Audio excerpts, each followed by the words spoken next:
Негизи биринчи окууда мыйзамды коргоого келгенден кийин юрист башканы чакырбай өзүңөр так түшүнмө бериш керек. Максатын.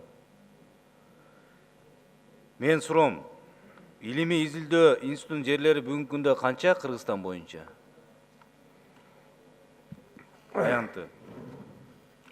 Илимий изилдөө институтунун жерлери негизи азыркы учурда илимий изилдөө институттардын бардыгы Министерство образованиянын карамагында болуп турат, бирок аларда айыл чарба агрардык университеттин астында өзүлөрүнүн учкосу бар.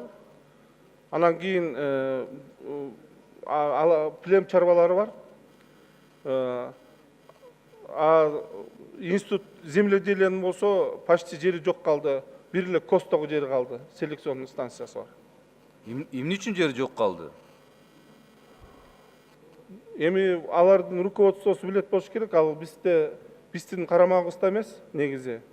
Илимий изилдөө институттары. Бирок жалпы айыл чарба багытындагы жердин көзөмөлүн, саясатын айыл чарба министрлиги алып барабы? Айыл чарба министрлиги алып барат. Эмне жок калды, анан бар болчу. Не деген бул?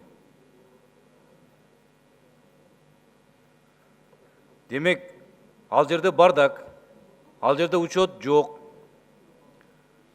Ошол институт земледелиянын акыбалы кандай бүгүн? Административдик зданиясы кандай? Ал жерде почваны бир анализ кыла турган лаборатория барбы, жокпу? Маалымат барбы сиздерде? Илимий изилдөө институтунда эчтеке жок. Почти банкрот болгону НТСтен көрсөттү, өзүңүз деле жакшы билесиздер. Азыркы учурда 4 институттун бардыгын оптимизациядан кийин айыл чарба министрлигинин астында берген атат. Азыркы учурда жаңы директор шайланган институттун директору. Ким болчу мурда? Акималиев болчу. Азыр Карабаев профессор болду да. Аны назначенияны образование наука жасайт алар. Бирок биз алар менен ошол өзүбүздүн айыл чарба негизинде жана КОС деген атайын станциясы бар, ошолор менен биз тыгыз иштешүдөбүз. Түшүнүктүү, урматтуу депутаттар, өзүңүздөр уктуңуздар, институт земледелиянын жери эмес, зданиясы дагы жок.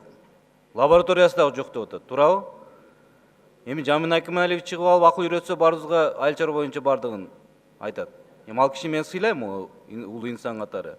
Бирок адис катары андай протокол тапшырма берейин, урматтуу депутаттар, тийиштүү комитет карап чыгайлы. Канча жери болгон, союз таркаганда, кандай здание болгон, кандай лаборатория болгон, эмнени аныктаган. Биз да карап чыгып, мындай баа берип коелу. Экинчи, азыр айтып кеттиңиз, суроо өзүңүз жаратып атасыз да. Жайыт жерлерден инвентаризация кылып атабыз, жакында бөлөбүз дейсиз. Кайсыл жерде конкреттүү инвентаризация болду, канча тоо таш чыкты, канчасы жайыт болуп бөлүндү? Миран Сапкевич, азыркы учурда гипрозем аркылуу инвентаризация жүрүп атат. О сиздин жанагы мага бир эле райондун мисалын айтып берсинчи, кана ким айтып берет? Көтөрүп аткан мыйзамыңыз боюнча жанагы эгерде ошол жайыт жерлерде күрдүүлүгү 40 балдан ылдый болсо, ылдый болгон жерлерди өзүнчө бөлүп туруп, атайын ошол түшүндүм. Мындай кылайлы, бир эле районду айтып берсинчи. Сиз айтып коюңузчу, бир районду. Мына Кенжеги Сатыңгыч көтөрдү, ушу Кара Бурай районун айтып бериңизчи, барбы ошол? Инвентаризация кылдыңарбы? Мирас Асбаевич, Кара Бурай району менин жанымда жок, бирок бардык жалпы райондордон 42 райондон 24 райондон толук азыр быйылкы жылы бүтүп атабыз. Ошондо өзүңүздөр белгилеп болгондой жайыт 9 миллиондон ашык жайытыбыз бар Кыргызстанда, бирок 2010 жылдары мындан 6 миллионун бартын запаска отуруп кетти. Мен сизге так эле суроо берип атам да, айландырбай эле бир райондо мынча чыкты. Запаска отуруп кетти. Мен бир районду мен конкретно алып келген жокмун.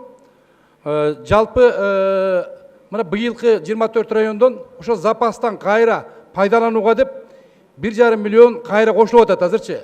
Бул 1,5 миллионго азыр налог түшүп атат кайра айлык көтөрүнө. Алар пайдаланууга уже алып, алардын бартын кайра регистрация болуп, жанакы госрегистрден өтүп атат. Көбөйүп атабы 1,5 миллион? Көбөйүп атат кайра азыр. Тоо таштын баарын кошо берсеңер көбөйөт да. Рахмат.